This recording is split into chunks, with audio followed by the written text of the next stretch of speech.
একদা আল্লাহ রাব্বুল আলামিন ফেরেশতাদেরকে আরশে আজিমের কাছে সমবেত হওয়ার জন্য আদেশ করলেন। হুকুম পাওয়া মাত্র অসংখ্য ফেরেশতা নির্দিষ্ট স্থানে এসে উপস্থিত হলেন। তখন আল্লাহ রাব্বুল আলামিন ফেরেশতাদেরকে লক্ষ্য করে বললেন, হে আমার ফেরেশতারা, আমি পৃথিবীতে আমার খলিফা প্রেরণ করতে চাচ্ছি। ফেরেশতারা আল্লাহ রাব্বুল আলামিনের কথার মর্ম বুঝতে না পেরে এবং তার উদ্দেশ্য না জেনে সাথে সাথে বলে উঠল, হে মাবুদ, আপনি কি পৃথিবীতে আবার এমন একটি জাতিকে সৃষ্টি করতে চাচ্ছেন যারা পৃথিবীতে রক্তপাত ঘটাবে এবং ফিতনা ফাসাদ সৃষ্টি করবে? তার চেয়ে আমরাই তো আপনার প্রশংসা করছি। তাদের কথা শেষ হলে আল্লাহ রাব্বুল আলামিন তাদের কথার জবাবে বললেন, হে আমার ফেরেশতারা, শোনো, আমি যা জানি তোমরা তা জানো না। মানব জাতি পৃথিবীতে গিয়ে আমার ইবাদত বন্দেগী করবে কিনা সে ব্যাপারে আমি তোমাদের চেয়ে অধিক পরিমাণে জানি। আর শুনে রাখো, আমি তোমাদের নিকট আমার এই কাজের ব্যাপারে পরামর্শ চাচ্ছি না, বরং আমি যা করতে চাচ্ছি তা তোমাদেরকে জানিয়ে রাখলাম মাত্র। আল্লাহ রাব্বুল আলামিনের কথা শুনে ফেরেশতারা তাদের ভুল বুঝতে পারলো এবং তারা আল্লাহ রাব্বুল আলামিনের দরবারে ক্ষমা প্রার্থনা করলো। এরপর একদা আল্লাহ রাব্বুল আলামিন তার শ্রেষ্ঠ চার ফেরেশতা তথা হযরত জিবরাইল আলাইহিস সালাম, হযরত মিকাইল আলাইহিস সালাম, হযরত ইসরাফিল আলাইহিস সালাম এবং হযরত আজরাইল আলাইহিস সালামকে ডাকলেন। আল্লাহ রাব্বুল আলামিনের হুকুম পাওয়া মাত্র তারা নির্দিষ্ট স্থানে এসে উপস্থিত হলেন। আল্লাহ রাব্বুল আলামিন হযরত জিবরাইল আলাইহিস সালামকে লক্ষ্য করে বললেন, হে জিবরাইল, তুমি পৃথিবীতে যাও এবং সেখান থেকে মাটি নিয়ে আসো, যে মাটি দ্বারা আমি আমার খলিফাকে তৈরি করব। হযরত জিবরাইল আলাইহিস সালাম পৃথিবীতে এসে যখন মাটি তুলতে ইচ্ছে করলেন, তখন মাটি চিৎকার দিয়ে জিজ্ঞেস করা শুরু করলো, হে ভাই জিবরাইল, তুমি আমাকে কোথায় নিয়ে যাচ্ছ? জিবরাইল আলাইহিস সালাম বললেন, তোমাকে আল্লাহ তাআলার আদেশে আমি বেহেশতে নিয়ে যাচ্ছি। শুনে রাখো, সেখানে আল্লাহ তাআলা তোমার দ্বারা এমন এক নতুন মাখলুক সৃষ্টি করবেন যারা আল্লাহ রাব্বুল আলামিনের প্রতিনিধি হয়ে এই পৃথিবীতে বসবাস করবেন। মাটি তখন বলল, তুমি আমাকে নিও না, আমাকে রেখে দাও, কারণ যে জাতি আল্লাহ তাআলা সৃষ্টি করবেন তারা হর হামেশাই আল্লাহ তাআলার নাফরমানিতে লিপ্ত হবে, যার কারণে আল্লাহ রাব্বুল আলামিন তাদেরকে শাস্তি ভোগ করাবেন। আমি যদি তাদের শরীরে তাকি তাহলে সে আযাব আমাকেই ভোগ করতে হবে, অথচ আল্লাহ রাব্বুল আলামিনের আযাব ভোগ করার মতো শক্তি এবং সাহস কোনোটাই আমার মধ্যে নেই। অতএব তুমি এই বিষয়ে আল্লাহ তাআলার নিকট আমার পক্ষ থেকে ক্ষমা প্রার্থনা করো। মাটির পক্ষ থেকে এই সমস্ত আর্তনাদ শুনে হযরত জিবরাইল আলাইহিস সালাম কালি হাতেই আল্লাহর দরবারে ফিরে গেলেন এবং আল্লাহ তাআলার নিকট মাটির সকল আবদারের কথা তুলে ধরে নিজের অক্ষমতা প্রকাশ করলেন। এরপর আল্লাহ রাব্বুল আলামিন হযরত মিকাইল আলাইহিস সালামকে পৃথিবীতে প্রেরণ করলেন এবং বললেন, হে মিকাইল, তুমি আমার প্রতিনিধি তৈরি করার জন্য যে মাটির প্রয়োজন পৃথিবী থেকে সেই মাটি তুলে নিয়ে আসো। হযরত মিকাইল আলাইহিস সালাম পৃথিবীতে আসার পর মাটির পক্ষ থেকে কাকুতি মিনতির কারণে তিনিও খালি হাতে আল্লাহ তাআলার দরবারে ফিরে গেলেন। এভাবে হযরত ইসরাফিল আলাইহিস সালাম তিনিও ফেরত গেলেন। এক এক করে তিনজন ফেরেশতা খালি হাতে ফেরত গেলেন। অবশেষে আল্লাহ রাব্বুল আলামিন হযরত আজরাইল আলাইহিস সালামকে পৃথিবীতে প্রেরণ করলেন। হযরত আজরাইল আলাইহিস সালাম পৃথিবীতে আসার পর মাটি যখন হযরত আজরাইল আলাইহিস সালামকে কাকুতি মিনতি করে বলা শুরু করলো, তার কথার জবাবে হযরত আজরাইল আলাইহিস সালাম বললেন, হে মাটি, আমি তোমার কথাই কখনোই ফেরত যাব না, কেননা আল্লাহ তাআলা আমাকে হুকুম করেছেন আর আমি আল্লাহ তাআলার আদেশ অবশ্যই পালন করব। এই কথা বলে তিনি পৃথিবী থেকে মাটি উত্তোলন করলেন এবং আল্লাহ তাআলার দরবারে ফিরে গেলেন। হযরত আজরাইল আলাইহিস সালাম যখন মাটি নিয়ে আল্লাহ তাআলার দরবারে উপস্থিত হলেন, তখন আল্লাহ রাব্বুল আলামিন হযরত আজরাইল আলাইহিস সালামকে লক্ষ্য করে বললেন, হে আজরাইল, তুমি যেহেতু আমার প্রতিনিধি তৈরি করার ক্ষেত্রে যে মাটির প্রয়োজন সে মাটি উপস্থিত করেছো এবং তুমি তোমার শক্ত মনোভাব প্রকাশ করেছো, এজন্য আমি খুশি হয়ে তোমার উপর একটি দায়িত্ব অর্পণ করতে চাই। আর তা হলো, আমি যে খলিফা পৃথিবীতে প্রেরণ করব সেই খলিফা এবং তার সন্তানাদের সকলের রূহ তুমি কবজ করবে। আজরাইল আলাইহিস সালাম আল্লাহ তাআলাকে লক্ষ্য করে বললেন, হে মাবুদ, আপনি যদি আমাকে এই দায়িত্ব অর্পণ করেন তাহলে পৃথিবীর সমস্ত মানুষ আমাকে গালমন্দ করবে এবং তারা বলতে থাকবে, আজরাইল ফেরেশতা আমাদেরকে এতিম করে দিয়েছে, আমাদের কাছ থেকে আমাদের আত্মীয় স্বজনদেরকে কেড়ে নিয়েছে, আমাদেরকে হাউতাশের মধ্যে ফেলে দিয়েছে। আজরাইলের এমন কথা শুনে আল্লাহ রাব্বুল আলামিন তাকে লক্ষ্য করে বললেন, হে আজরাইল, শোনো, তোমার চিন্তা করার কোনো কারণ নেই। এই ক্ষেত্রে আমি একটা কৌশল অবলম্বন করব যার কারণে কোনো মানুষ তোমাকে দোষারোপ করতে পারবে না। সেই কৌশলটি হচ্ছে, আমি প্রতিটি মানুষের মৃত্যুর জন্য একটি কারণ তৈরি করে দেব। কেউ হয়তো অ্যাক্সিডেন্টের মাধ্যমে মৃত্যুবরণ করবে, নয়তোবা অসুস্থতার কারণে মৃত্যুবরণ করবে, যার কারণে কেউ তোমাকে দোষারোপ করবে না, বরং অসুস্থতা এবং অ্যাক্সিডেন্টকেই দোষারোপ করবে। তখন হযরত আজরাইল আলাইহিস সালাম আল্লাহ তাআলার কথায় আশ্বস্ত হলেন। এরপর ফেরেশতারা আল্লাহ তাআলার নির্দেশে মক্কার নিকটবর্তী এক পাহাড়ের উপর রেখে দিলেন ওই মাটির অংশ। সেই মাটির অংশ বৃষ্টিতে ভিজলো এবং রোদে শুকালো। এভাবে কয়েক বছর অতিবাহিত হওয়ার পর আল্লাহ তাআলার কুদরতি কারিশমায় হযরত আদম আলাইহিস সালামের দেহের আকৃতি গঠিত হলো। তখন আল্লাহ তাআলা হযরত আদম আলাইহিস সালামের এই দেহটিকে বেহেশতে নিয়ে যাওয়ার জন্য ফেরেশতাদেরকে আদেশ করলেন। হুকুম পাওয়া মাত্র ফেরেশতারা ওই দেহটিকে বেহেশতের দিকে নিয়ে চললেন। অতঃপর বেহেশতে পৌঁছার পর সেই দেহটিকে দীর্ঘদিন রূহবিহীন অবস্থায় বেহেশতে রেখে দিলেন। এদিকে দলে দলে ফেরেশতারা এসে মূর্তিরূপী হযরত আদম আলাইহিসসালামের নিথর দেহকে মাঝে মাঝেই ফেরেশতারা দেখে যেত এবং আল্লাহ তাআলার দরবারে শুকরিয়া আদায় করত এবং খুশি প্রকাশ করত আর বলাবলি করত, এটাই সেই দেহ, এই হবে আল্লাহ তাআলার পক্ষ থেকে খলিফা, পৃথিবীতে তিনি আল্লাহর হুকুমকে বাস্তবায়ন করবেন। ফেরেশতাদের এইসব কথা শুনে শয়তান সবসময় বিদ্রুপের হাসি হাসত এবং এই নিতর দেহটি নিয়ে সে সবসময় ঠাট্টা বিদ্রুপ করত। তার অবস্থা দেখে ফেরেশতারা খুবই কষ্ট পেত, কিন্তু সে যেহেতু ফেরেশতাদের শিক্ষক ছিল এজন্য ফেরেশতারা তাকে কিছুই বলার সাহস পেত না। এরপর আল্লাহ রাব্বুল আলামিন ফেরেশতাদের মধ্য থেকে হযরত জিবরাইল আলাইহিস সালাম, মিকাইল আলাইহিস সালাম, ইসরাফিল আলাইহিস সালাম ও হযরত আজরাইল আলাইহিস সালাম এই চার ফেরেশতাকে আদেশ করলেন, হে আমার ফেরেশতারা, তোমরা আরশে আজিমে যাও এবং সেখান থেকে আদম আলাইহিস সালামের রূহকে এনে তার শরীরের মধ্যে পতিত করে দাও। ফেরেশতাগণ আল্লাহ তাআলার পক্ষ থেকে আদেশ পাওয়া মাত্রই হযরত আদম আলাইহিস সালামের রূহ মোবারককে মূল্যবান হীরা জহরতের পাত্রে করে তার দেহের নিকট উপস্থিত হলেন। সে সময় আসমান ও জমিনের সকল ফেরেশতা আনন্দে মাতোয়ারা হয়ে গেল এবং সেই অনুষ্ঠানে সকল ফেরেশতা অংশগ্রহণ করল, কিন্তু আজাজিল সেই অনুষ্ঠানে অনুপস্থিত ছিল। এই অনুপস্থিতির দ্বারা সে বুঝিয়ে দিল আল্লাহ তাআলার এই কাজে সে সন্তুষ্ট নয়। এরপর আল্লাহ তাআলা হযরত আদম আলাইহিস সালামের রূহকে তার শরীরে প্রবিষ্ট হতে বললেন। তখন রূহ বলে উঠল, হে আল্লাহ রাব্বুল আলামিন, আমি আদম আলাইহিস সালামের রূহ নূরের তৈরি আর এই শরীরটা মাটির তৈরি, এর মধ্যে আমি কিভাবে থাকবো? আল্লাহ তাআলা বললেন, নূরে মুহাম্মাদের উজ্জ্বলতায় এই মাটির শরীর এবং উহার রক্ত মাংস সবকিছুই নূরে নূরান্বিত হয়ে যাবে। এরপর উক্ত রূহকে হযরত আদম আলাইহিস সালামের দেহে পতিত করে দেওয়া হলো। রূহ যখন হযরত আদম আলাইহিস সালামের দেহে পতিত হলো, সাথে সাথে হযরত আদম আলাইহিস সালাম তার নিতর দেহের সকল অঙ্গে কার্যকারিতা পরিপূর্ণভাবে লাভ করতে লাগলেন এবং তিনি আস্তে আস্তে উঠে বসলেন। উঠে বসার সাথে সাথে হযরত আদম আলাইহিস সালাম একটি হাসি দিলেন এবং নিচ থেকে পাঠ করে উঠলেন, আলহামদুলিল্লাহ, আল্লাহ রাব্বুল আলামিন অত্যন্ত খুশি হলেন এবং তিনি বলে উঠলেন, ইয়ারহামুকাল্লাহ। অতঃপর হযরত আদম আলাইহিস সালাম নিজ অস্তিত্ব লাভের শুকরিয়া হিসেবে 2 রাকাত নামাজ আদায় করলেন। হযরত আদম আলাইহিস সালামের নামাজ শেষ হওয়ার পরে তার জন্য সেখানে মণিমুক্তা স্বর্ণরূপক দ্বারা আবৃত অতি সুন্দর একখানা সিংহাসন আনয়ন করা হলো। আল্লাহ তাআলার আদেশে হযরত আদম আলাইহিস সালাম সেই সিংহাসনে উপবেশন করলেন। এরপর আল্লাহ রাব্বুল আলামিন সকল ফেরেশতাদেরকে লক্ষ্য করে বললেন, হে ফেরেশতারা, তোমরা হযরত আদম আলাইহিস সালামকে সম্মান প্রদর্শনের জন্য সিজদা করো। আল্লাহর হুকুমের সাথে সাথে কোটি কোটি ফেরেশতা আল্লাহু আকবার বলে বিকট শব্দ করে সিজদায় পতিত হলো। অতঃপর সিজদা থেকে মাথা তুলে সকল ফেরেশতারা লক্ষ্য করে দেখলো শুধুমাত্র আজাজিল ব্যতীত সকল ফেরেশতারাই সিজদাতে রয়েছে আর সে উক্ত মজলিসের এক পাশে দাঁড়িয়ে রয়েছে। অতঃপর সকল ফেরেশতারা পুনরায় আবার সিজদাতে পতিত হলো। তাফসীরের কিতাবের মধ্যে লেখা আছে, তারা দ্বিতীয়বার সিজদা দিয়েছিল আল্লাহ তাআলার শুকরিয়া আদায় করার জন্য আর প্রথমবার সিজদা দিয়েছিল আল্লাহর হুকুম পালন করার জন্য। অতঃপর আল্লাহ তাআলা আজাজিলকে লক্ষ্য করে বললেন, হে আজাজিল, তুমি কি করে আমার হুকুমকে অমান্য করলে? তখন আজাজিল বলল, হে প্রভু, আপনি আদমকে সৃষ্টি করেছেন সাধারণ মাটি দ্বারা আর আমাকে সৃষ্টি করেছেন আগুন দ্বারা। আগুনের স্বভাব সে সবসময় উপরের দিকে থাকে আর মাটির স্বভাব সে সবসময় নিচের দিকে থাকে। যদি প্রয়োজন হয় সে আমাকে সেজদা করবে, আমি কেন তাকে সেজদা করতে যাব? সে যখন এইভাবে আল্লাহ তাআলাকে যুক্তি দেখালো তখন আল্লাহ তাআলা রাগান্বিত হয়ে তাকে লক্ষ্য করে বললেন, হে নাফরমান, তুই এখান থেকে বের হয়ে যা। তুই আমার আদেশ অমান্য করার কারণে আজ থেকে চির অভিশপ্ত হয়ে গেলি। আল্লাহ তাআলার এই হুকুমের সাথে সাথে তার শরীর থেকে বেহেশতের সকল পোশাক খুলে পড়ে গেল এবং তার চেহারা খোদাকার ও পশুর আকৃতির মতো হয়ে গেল। আল্লাহ তাআলা যখন তাকে অভিশপ্ত করলেন এবং জান্নাত থেকে বিতাড়িত করলেন তখন শয়তান বলে উঠল, হে মেহেরবান খোদা, আমি 6 লক্ষ বছর যাবত আপনার ইবাদত বন্দেগী করেছি এবং ফেরেশতাগণকে বিভিন্ন প্রশিক্ষণ দিয়েছি। অতএব আমার সমস্ত ইবাদত এবং সমস্ত খেদমতের উসিলায় আমি আপনার নিকট কয়েকটি জিনিস চাচ্ছি, মেহেরবানি করে আপনি আমাকে তা প্রদান করবেন। আল্লাহ রাব্বুল আলামিন তাকে বললেন, তুমি আমার নিকট কি চাও? তখন শয়তান বলল, হে মেহেরবান খোদা, আপনি অন্তত আমাকে কিয়ামত পর্যন্ত হায়াত প্রদান করুন। আল্লাহ বললেন, আমি তোমাকে কিয়ামত পর্যন্ত হায়াত দিয়ে দিলাম।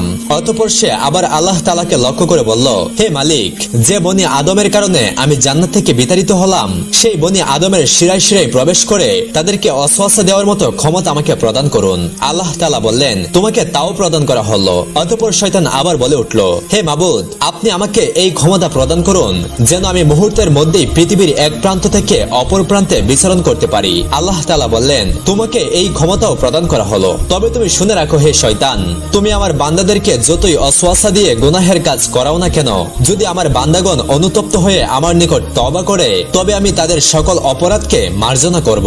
এর পাশাপাশি যারা আমার প্রকৃত বান্দা, সে সমস্ত বান্দাদের ক্ষতি তুমি কখনোই করতে পারবে না। আল্লাহ রাব্বুল আলামিনের সাথে সকল কথাবার্তা শেষ হওয়ার পর শয়তানকে জান্নাত থেকে বিতাড়িত করে দেওয়া হলো। অতঃপর হযরত আদম আলাইহিস সালামের সিংহাসনখানি আল্লাহ তাআলার আদেশক্রমে জান্নাতুল ফেরদাউসে নিয়ে যাওয়া হলো। সেখানে হযরত আদম আলাইহিস সালামকে পরিপূর্ণ মাত্রায় স্বাধীনভাবে চলাফেরা করা এবং সকল নাজ নিয়ামত উপভোগ করার অধিকার দেওয়া হলো। কিন্তু হযরত আদম আলাইহিস সালামের মন কোনো দিকেই আকৃষ্ট হলো না। শুধুমাত্র ইবাদত বন্দেগী ও নীরবে বসে বসে তিনি সময় কাটিয়ে দিতেন। প্রাণী জগতের চিরাচরিত্র স্বভাব থেকে তিনি মুক্ত থাকতে পারলেন না। তিনি বেহেশতের অপুরন্ত নিয়ামতের মধ্য থেকেও সঙ্গী সাথীর অভাব বোধ করতে লাগলেন। তাই তিনি আনন্দহীন জীবন যাপন করতে লাগলেন। এদিক থেকে আল্লাহ তাআলা এই বিষয়টি অবগত হয়ে হযরত জিবরাইল আলাইহিস সালামকে হযরত আদম আলাইহিস সালামের নিকট প্রেরণ করলেন। হযরত জিবরাইল আলাইহিস সালাম তাশরিফ নিয়ে আদম আলাইহিস সালামকে লক্ষ্য করে বললেন, ভাই আদম, বেহেশতে আপনার কেমন লাগছে? উত্তরে হযরত আদম আলাইহিস সালাম বললেন, ভাই জিবরাইল, সবই ভালো লাগে। চতুর্দিকে তৃপ্তিকর পরিবেশ, হুরগেলমানের পরিচর্যা, এই সবকিছুই প্রশংসার যোগ্য। তবু প্রাণে যেন কিসের এক অভাব অনুভব করছি, যা আমি আপনাকে বুঝিয়ে বলতে পারবো না। আপনি আল্লাহ তাআলার নিকট থেকে জেনে নেবেন এটা কিসের জন্য আমি অনুভব করছি। হযরত জিবরাইল আলাইহিস সালাম বললেন, হ্যাঁ, আমি আপনার এই অভাবের খবর জানি। আল্লাহ তাআলা আমাকে আপনার এই অভাব পূরণ করার জন্যই পাঠিয়েছেন। আপনি চিন্তা করবেন না, অতি অল্প সময়ের মধ্যেই আমি আপনার সেই অভাব এবং আপনার মন কিভাবে ভালো হয় তার সমস্ত ব্যবস্থা আল্লাহ তাআলার পক্ষ থেকে করে দিব।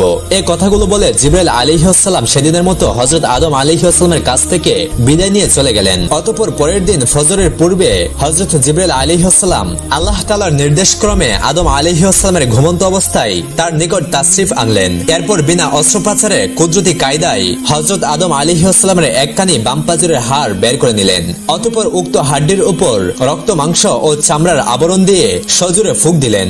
হযরত জিবরাইল আলাইহিস সালামের ফু দেওয়ার সাথে সাথে উক্ত হাড্ডি একজন নারীর আকৃতি ধারণ করলো। এরপর হযরত জিবরাইল আলাইহিস সালাম আদম আলাইহিস সালামকে ঘুম থেকে জাগ্রত করলেন। হযরত আদম আলাইহিস সালাম জাগ্রত হয়ে তার সম্মুখে অপরূপ সুন্দরী চাঁদের ন্যায় উজ্জ্বল এক যুবতীকে দেখে তন্ময় হয়ে তার দিকে তাকিয়ে রইলেন।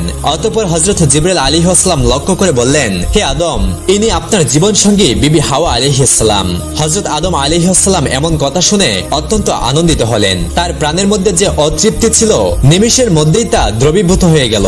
হৃদয়ের মাঝে তার আনন্দ ছড়িয়ে পড়তে লাগলো। তিনি এত আনন্দিত হয়েছিলেন, তার বর্ণনা দিয়ে কোনোদিন বোঝানো সম্ভব নয়। তাফসিরের কিতাবের মধ্যে এসেছে, পৃথিবীতে আল্লাহ তাআলা যে কয়জন নারীকে সবচাইতে বেশি সৌন্দর্য দান করেছেন, এদের মধ্যে হযরত হাওয়া আলাইহিস সালাম ছিলেন অন্যতম। হযরত আদম আলাইহিস সালাম দীর্ঘ সময় বিবি হাওয়ার পানে তাকিয়ে থেকে তার নিকটবর্তী হওয়ার উদ্দেশ্যে সম্মুখে অগ্রসর হলেন। তখন হযরত জিবরাইল আলাইহিস সালাম বাধা দিয়ে বললেন, তাকে বিবাহ বন্ধনে আবদ্ধ করার পূর্বে তার নিকটবর্তী হওয়া আপনার জন্য জায়েজ নয়। অতএব সর্বপ্রথম আল্লাহ তাআলার দরবারে বিবাহের জন্য আবেদন করুন। হযরত আদম আলাইহিস সালাম জিবরাইল আলাইহিস সালামের শেখানো পদ্ধতিতে হযরত হাওয়া আলাইহিস সালামকে বিয়ে করার জন্য আল্লাহ তাআলার দরবারে ফরিয়াদ করলেন। আল্লাহ তাআলা হযরত আদম আলাইহিস সালামের আবেদনের পরিপ্রেক্ষিতে তার ও হযরত হাওয়া আলাইহিস সালামের মধ্যে বিবাহের পরিপূর্ণ সিদ্ধান্ত নিয়ে নিলেন। এরপর আল্লাহ তাআলা হযরত আদম আলাইহিস সালামকে লক্ষ্য করে বললেন, হে আদম, আমি আপনাকে হাওয়া আলাইহিস সালামের সাথে বিবাহ বন্ধনে আবদ্ধ করে দিলাম, কিন্তু এখন আপনি আপনার বিবাহের মহরানা আদায় করুন।